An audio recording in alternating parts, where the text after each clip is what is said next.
ഈ ധാരാവി ധാരാവിന്ന് കേട്ടിട്ടുണ്ടോ? ഈ ധാരാവി ധാരാവി നീയൊക്കെ ധാരാവി ധാരാവിന്ന് കേട്ടിട്ടുണ്ടോ? കേൾക്കുക മാത്രമല്ല അവിടെ പോവുകയും അത് കാണുകയും ചെയ്തു. ഈശോ മിശിഹായ്ക്ക് സ്തുതിയായിരിക്കട്ടെ. ഇന്ന് അഭിവന്യ വാണിയപ്പുരയ്ക്കൽ പിതാവിനോടൊപ്പം ധാരാവിയിൽ കുർബാനയ്ക്ക് പോയപ്പോൾ പിതാവ് ഒരു ചെറിയ ആഗ്രഹം പറഞ്ഞു, ധാരാവി ഒന്ന് കാണണമെന്ന്. അങ്ങനെ അവിടുത്തെ വികാരിച്ചനും സിസ്റ്റേഴ്സും കൂടെ അവർക്ക് പരിചയമുള്ള ഒരു തമിഴ് വംശജരുടെ വീട്ടിലേക്ക് ഞങ്ങളെ കൂട്ടിക്കൊണ്ടുപോകുന്ന രംഗമാണ് ഈ കാണുന്നത്. ഇടുങ്ങിയ ഒരു ചെറിയ ഊടുവഴിയിലൂടെ ഞങ്ങൾ പോയി വളരെ കുനിഞ്ഞ് പ്രയാസപ്പെട്ടാണ് ആ ഭവനത്തിലേക്ക് കയറിയത്.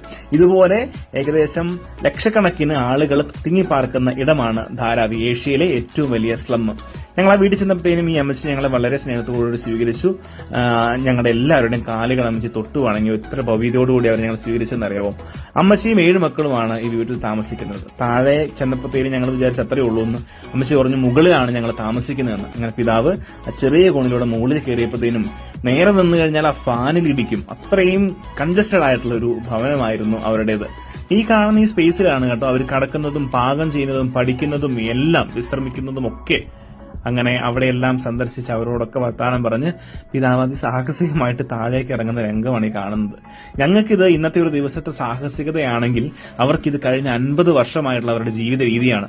അമ്മച്ചി ഞങ്ങളോട് പറഞ്ഞു 50 വർഷമായി അമ്മച്ചി ഈ വീട്ടിലേക്ക് കടന്നു വന്നിട്ടെന്ന്. ധാരാവിയിലെ പല ജീവിതങ്ങളും ഇതുപോലെയാണ്.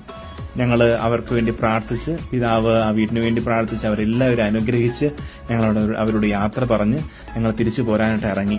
ഞങ്ങളെല്ലാവരും ഉള്ളിൽ നിന്നുകൊണ്ട് ആദ്യം കണ്ട അമ്മയും കുഞ്ഞും അവർക്കുള്ളിൽ നിൽക്കാൻ സ്ഥലമില്ലായിരുന്നു. പോരുന്ന വഴിക്ക് അവർ പുറത്ത് കാത്തു നിന്ന് കുഞ്ഞിനെയും അമ്മയെയും പിതാവ് അനുഗ്രഹിച്ചു. വെറും 10 മിനിറ്റത്തെ യാത്ര ഞങ്ങളെ വീർത്ത് കുളിപ്പിച്ചെങ്കിൽ 50 വർഷത്തെ അവരുടെ ജീവിതം നിങ്ങൾക്ക് ചിന്തിക്കാവുന്നേ ഉള്ളൂ. അവർക്ക് വേണ്ടി നമുക്ക് പ്രാർത്ഥിക്കാം.